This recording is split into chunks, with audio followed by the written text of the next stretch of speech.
एक कदम परमार्थ की ओर। पूज्य परम संत मैनेजर साहब जी ने एक बार अपने सत्संग में फरमाया कि इधर लुधियाना साइड के कई लोग गुड़ खरीदने के लिए दोआबा साइड गए। वहाँ उन्होंने जाके पूछा कि हमने गुड़ लेना है, किसके पास मिलेगा। वो कहने लगे कि हो ना हो तो 12 ताड़ी के पास होगा। वो उस 12 ताड़ी बीबी के घर गए। उन्होंने कहा कि हमने गुड़ लेना है, आपके पास है। वो बीबी कहने लगी कि हाँ, अंदर कमरे में पड़ा है। वो कहने लगे कि हमारे को गुड़ दिखा दो। तो वो कहने लगे कि आप ही अंदर जाके देख लो। फिर वो कहने लगे कि गुड़ का क्या भाव है।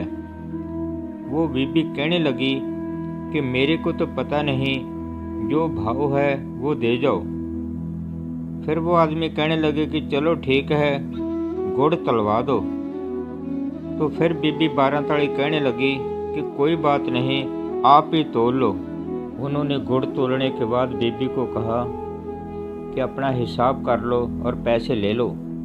तो वो बीबी 12 ताड़ी कहने लगी कि हिसाब की कोई ज़रूरत नहीं, जितने बनते हैं दे दो और पैसे वहाँ आड़े में रख दो। वो बड़े हैरान हुए और उन्होंने पूछा कि बीबी, लोग तो आपको 12 ताड़ी बोलते हैं। 12 ताड़ी का मतलब है कि जो लोग महाकंजूस होते हैं वो हर सामान को 12 ताड़ों के अंदर लुको के रखते हैं, उनको 12 ताड़ी बोलते हैं। वो कहने लगे कि आपको तो 12 ताड़ी बोलते हैं, मगर आपके विचार तो साधुओं जैसे हैं, ये क्या बात है। तो वो बीबी कहने लगी कि छोड़ो इन बातों को, आप गुड़ ले जाओ। मगर वो कहने लगे कि नहीं, हमें ज़रूर बताओ ये क्या बात है। फिर उस 12 ताड़ी बीबी ने बताया कि मेरी लड़की की शादी हुई, शादी के बाद उसके बच्चा हुआ। लड़की के लिए कुछ पंजेरी मैंने बनाई, कुछ पंजेरी उनके ससुराल वाले लेके आए। तो एक दिन मेरी लड़की मुझे कहने लगी कि माँ, तू भी थोड़ी पंजेरी खा के देख ले। मैंने कहा कि नहीं बेटा, कोई बात नहीं, ये तो तेरे लिए आई है। कुड़ी फिर कहने लगी कि कोई बात नहीं माँ, थोड़ी खा के देख ले। वो पंजीरी मैंने खाई तो मेरे को बहुत ही स्वाद लगी। तो अब क्या हुआ कि मैं चोरी चोरी उसकी पंजीरी खाने लगी। बाद में क्या हुआ कि मेरी लड़की की मौत हो गई। फिर कुछ टाइम के बाद मेरी भी मौत हो गई।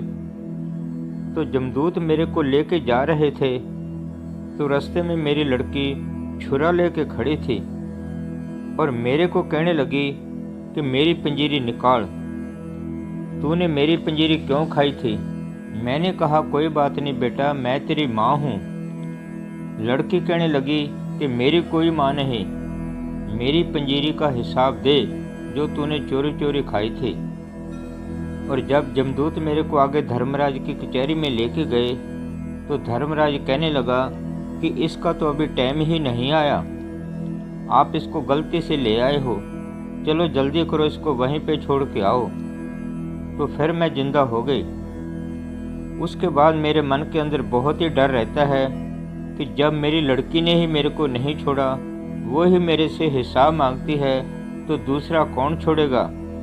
जो लोग बाहर किसी के साथ भी हेरा फेरी या धोखाधड़ी करते हैं, हम सबको हिसाब देना पड़ेगा। इसलिए मेरे को कोई भी फर्क नहीं पड़ता कि आप क्या कर रहे हो। उस 12 ताड़े की बात सुनकर सभी लोग बहुत हैरान हुए।